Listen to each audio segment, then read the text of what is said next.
Hi friends, welcome back to our channel simple craft ideas. അപ്പോൾ ഇന്ന് നമ്മളൊരു ചെറിയ വീഡിയോ ആയിട്ടാണ് വന്നിട്ടുള്ളത് കേട്ടോ. അപ്പോൾ ഈ ഒരു ഹെയർ ക്ലിപ്പിൻ്റെ മേക്കിംഗ് ആണ് ഇന്ന് കാണിക്കുന്നത്. അപ്പോൾ നമുക്ക് സ്റ്റാർട്ട് ചെയ്യാം. അപ്പോൾ ഇതിന് യൂസ് ചെയ്യുന്നത് ഗ്രോസ് ഗ്രീൻ റിബൺ ആണ് കേട്ടോ. അപ്പോൾ ഇവിടെ റിബൺ കട്ട് ചെയ്തിട്ട് വെച്ചിട്ടുള്ളതാണ് കേട്ടോ. അപ്പോൾ 7 സെൻറ്റിമീറ്ററിലാണ് കട്ട് ചെയ്തിട്ടുള്ളത്. നീളം വീഡിയോ കൂടെ സ്ക്രീനിൽ മെൻഷൻ ചെയ്യാം കേട്ടോ. അപ്പോൾ റിബണിന് ഇതേപോലെ ഒന്ന് ഫോൾഡ് ചെയ്തെടുക്കുക. അപ്പോൾ ഈ രണ്ട് ഭാഗവും ഈക്വൽ ഇരിക്കണം കേട്ടോ. സെൻറ്ററിൽ പ്രസ് ചെയ്ത് പിടിച്ചിട്ട് ഇതേപോലെ ഒന്ന് ഫോൾഡ് ചെയ്തെടുക്കുക. അപ്പോൾ ഇതിൻ്റെ അറ്റം ഒപ്പം വരും കേട്ടോ. രണ്ടറ്റങ്ങളും ഒപ്പം വരും. ഇതിനെ സ്റ്റിച്ച് ചെയ്ത് കൊടുക്കാനായിട്ട് പോവുകയാണ്. അപ്പോൾ ഈ ഒരു അറ്റത്ത് നിന്ന് ഈ ഒരു അറ്റത്തേക്കായിട്ടാണ് നമ്മൾ സ്റ്റിച്ച് ചെയ്ത് കൊടുക്കുന്നത് കേട്ടോ. അപ്പോൾ സൂചി ഒന്നും എടുത്തിട്ടുണ്ട്. ഈ സൂചി വെച്ചിട്ടില്ലേ, ഇതേപോലെയാണ് നമ്മൾ സ്റ്റിച്ച് ചെയ്തെടുക്കേണ്ടത് കേട്ടോ. അപ്പോൾ നൂലെടുക്കുമ്പോൾ ഒരു 4 ചുറ്റിലിട്ടെടുക്കുക കേട്ടോ. സാധാ മെഷീൻ നൂലാണെങ്കിൽ ഒരു 4 ചുറ്റിൽ എടുക്കുക. അപ്പോൾ ഇതേപോലെ സ്റ്റിച്ച് ചെയ്ത് കൊടുക്കുക. അപ്പോൾ സ്റ്റാർട്ട് ചെയ്യുമ്പോൾ ഇതേപോലെ അറ്റത്തുനിന്ന് അതിൻ്റെ തുമ്പത്തുനിന്നായിരിക്കണം നമ്മൾ സ്റ്റിച്ച് ചെയ്ത് തുടങ്ങേണ്ടത് കേട്ടോ. അപ്പോൾ ഇതേപോലെ സ്റ്റിച്ച് ചെയ്തെടുക്കുക. അപ്പോൾ 4 സ്റ്റിച്ച് കൊടുത്തിട്ടുണ്ട് കേട്ടോ.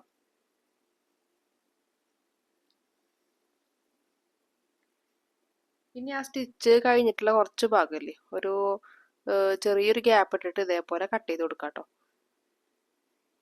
ഇനി ആ കട്ട് ചെയ്ത ഭാഗങ്ങളിലൊക്കെ ലൈറ്റർ വെച്ചിട്ടൊന്ന് ഉരുക്കിയെടുക്കാം. നൂല് പോരാതിരിക്കാനായിട്ടാണ് അങ്ങനെ ചെയ്യുന്നത് കേട്ടോ. അപ്പോൾ നമുക്ക് ഇതേപോലെയാണ് ഓരോ പെറ്റൽസും കിട്ടുക കേട്ടോ. ബാക്കിയുള്ള 4 പീസും കൂടെ നമുക്ക് ഇതേപോലെ ചെയ്തെടുക്കണം. അപ്പോൾ ഒരെണ്ണം കൂടി ഞാൻ അതുപോലെ ചെയ്യുന്നത് കാണിക്കുന്നുണ്ട് കേട്ടോ. അപ്പോൾ ക്ലിയർ ആവാത്തവരുണ്ടെങ്കിൽ ശ്രദ്ധിക്കുക. ഇതേപോലെ ചെരിച്ചിട്ട് നമുക്ക് സ്റ്റിച്ച് ചെയ്തെടുക്കണം കേട്ടോ.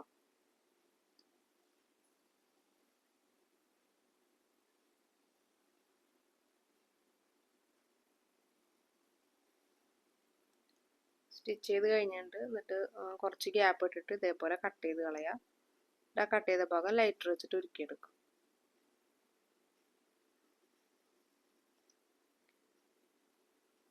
ഈ ബാക്കിയുള്ള 3 പീസും ഇതേപോലെ തന്നെ ചെയ്തെടുക്കാം കേട്ടോ. അപ്പോൾ നമ്മളുടെ 5 പീസും കൂടെ സെറ്റായിട്ടുണ്ട്. നമ്മളിതിനെ കെട്ടിട്ട് കൊടുക്കാനായിട്ട് പോവാണ് കേട്ടോ. അപ്പോൾ അതിൻ്റെ ബാക്ക് ഭാഗത്തേക്ക് ഇതുപോലെ എടുക്കുക. എന്നിട്ട് ആ കെട്ട് കാണുന്ന ഭാഗമില്ലേ, അതാണ് നമ്മൾ സ്റ്റാർട്ട് ചെയ്ത ഭാഗം, അവിടെ ഇതുപോലെ സൂചി കയറ്റി എടുക്കുക കേട്ടോ. എന്നിട്ട് ആദ്യം നൂലിനൊന്ന് വലിച്ച് ടൈറ്റാക്കി കൊടുക്കുക. അതിന് ശേഷമാണ് നമ്മൾ കെട്ടിട്ട് കൊടുക്കുന്നത്. അപ്പോൾ ആദ്യം നമ്മൾ ഇതുപോലെ സൂചിനെ കയറ്റി എടുത്തിട്ട് നൂലിനെ വലിച്ച് ടൈറ്റാക്കി കൊടുക്കണം കേട്ടോ. അതിന് ശേഷം മാത്രമേ കെട്ടിടാനായിട്ട് പാടുള്ളൂ, അല്ലെങ്കിൽ ലൂസായി പോകട്ടോ. സെൻറ്ററിൽ ഒരു ഹോളായിട്ട് വരും. അപ്പോൾ നല്ലതുപോലെ ടൈറ്റാക്കിയതിന് ശേഷം മാത്രം കെട്ടിട്ട് കൊടുക്കുക. ഇപ്പോൾ 2 3 കെട്ടിട്ട് കൊടുക്കുക കേട്ടോ.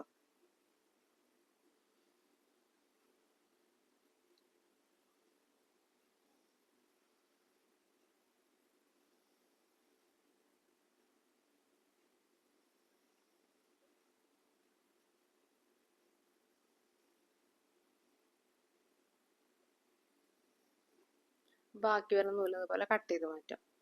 അപ്പോൾ നമ്മുടെ ഫ്ലവർ ഇതേപോലെ സെറ്റായിട്ട് കിട്ടിയിട്ടുണ്ട് കേട്ടോ. ഇന്ന് നമ്മളിതിനെ അലിഗേറ്ററിൽ ഒട്ടിച്ചെടുക്കാനായിട്ട് പോവാണ്.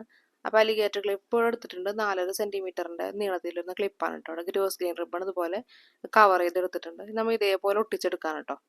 അപ്പോൾ ഈ ഒരു ക്ലിപ്പൊക്കെ മേക്ക് ചെയ്തിട്ടില്ലേ, അതേപോലെ തന്നെ ഒട്ടിച്ചെടുക്കാണ്. അപ്പോൾ ഇതിന് ഗ്ലൂ ഗണ്ണാണ് യൂസ് ചെയ്യുന്നത് കേട്ടോ. അപ്പോൾ ഈ ഒരു ഭാഗത്തായിട്ട് ഗ്ലൂ ചെയ്തിട്ട് ഇതുപോലെ വെച്ചെടുക്കാണ് കേട്ടോ. അപ്പോൾ ആ നൂലൊക്കെ കവറായി കിട്ടിക്കോളും. അപ്പോൾ നമ്മൾ അതിൻ്റെ ബാക്ക് സൈഡിലായിട്ട് ഫെൽറ്റൊന്നും ഒട്ടിക്കുന്നില്ല കേട്ടോ. അപ്പോൾ നമ്മൾ ഈ ഒരു അലിഗേറ്റർ വെച്ചിട്ട് തന്നെയാണ് ആ ഒരു നൂലിനൊക്കെ കവർ ചെയ്തെടുക്കുന്നത്. അപ്പോൾ അലിഗേറ്റർ ക്ലിപ്പിൽ ഇതുപോലെ ഗ്ലൂ ചെയ്തിട്ട് ആ നൂല് കാണുന്ന ഭാഗമില്ലേ, അതിനൊക്കെ ഉള്ളിലേക്കാക്കിയിട്ട് ഇതുപോലെ കവർ ചെയ്ത് കൊടുക്കാം കേട്ടോ. അപ്പോൾ ഇത്രയേ ഉള്ളൂ, സിമ്പിളായിട്ടുള്ള ഹെയർ ക്ലിപ്പാണ് കേട്ടോ. അപ്പോൾ നിങ്ങൾ ട്രൈ ചെയ്ത് നോക്കി നോക്കുക. നമ്മൾ അതിൻ്റെ സെൻറ്ററിലായിട്ട് ഒരു ബീഡ് വെച്ചെടുക്കുന്നുണ്ട് കേട്ടോ. ഒരു ഹാഫ് ബീഡ് ഇതുപോലെ, അത് B7000 ഗ്ലൂ വെച്ചിട്ടാണ് ഒട്ടിച്ചു കൊടുത്തിട്ടുള്ളത് കേട്ടോ. അപ്പോൾ സിമ്പിളായിട്ടുള്ള ഹെയർ ക്ലിപ്പാണ് കേട്ടോ. അപ്പോൾ നിങ്ങൾ ട്രൈ ചെയ്ത് നോക്കി നോക്കുക. എന്തെങ്കിലും ഡൗട്ട് വരികയാണെങ്കിൽ താഴെ കമൻറ്റ് സെക്ഷനിൽ ചോദിക്കുക കേട്ടോ. അപ്പോൾ നമ്മളതിൻ്റെ റിപ്ലൈ തരുന്നതായിരിക്കും. അപ്പോൾ ഒരു 5 കളേഴ്സിൽ ചെയ്തെടുത്തിട്ടുണ്ട് കേട്ടോ. അപ്പോൾ നിങ്ങൾക്ക് വേണമെങ്കിൽ ഇതുപോലെ ഒരു സെറ്റായിട്ട് നമുക്ക് സെയിൽ ചെയ്യാം കേട്ടോ. അപ്പോൾ നമ്മുടെ വീഡിയോസൊക്കെ കണ്ടിട്ട് ട്രൈ ചെയ്ത് നോക്കുന്നവരൊക്കെ ഉണ്ടെങ്കിൽ താഴെ നിന്ന് കമൻറ്റ് ചെയ്യാം കേട്ടോ. അപ്പോൾ നിങ്ങൾക്ക് ഈ വീഡിയോ ഇഷ്ടമായിട്ടുണ്ടെങ്കിൽ ലൈക്ക് ചെയ്യുക, ഷെയർ ചെയ്യുക, അതേപോലെ തന്നെ നിങ്ങളുടെ അഭിപ്രായങ്ങൾ താഴെ കമൻറ്റ് ചെയ്യുക കേട്ടോ. പിന്നെ ആദ്യമായിട്ട് ആരെങ്കിലും നമ്മുടെ ചാനൽ കാണുന്നുണ്ടെങ്കിൽ നമ്മൾ മുമ്പ് ഒരുപാട് വീഡിയോസ് അപ്ലോഡ് ചെയ്തിട്ടുണ്ട്. അപ്പോൾ നിങ്ങൾ അതൊക്കെ ഒന്ന് കയറി കണ്ട് നോക്കി നോക്കാം. അപ്പോൾ ഇഷ്ടമാവുകയാണെങ്കിൽ നിങ്ങൾക്ക് യൂസ്ഫുൾ ആവണമെന്ന് തോന്നുകയാണെങ്കിൽ നമ്മുടെ ചാനൽ ഒന്ന് സബ്സ്ക്രൈബ് ചെയ്യാം കേട്ടോ. അപ്പോൾ നമുക്ക് നെക്സ്റ്റ് വീഡിയോയിൽ കാണാം. Thanks for watching.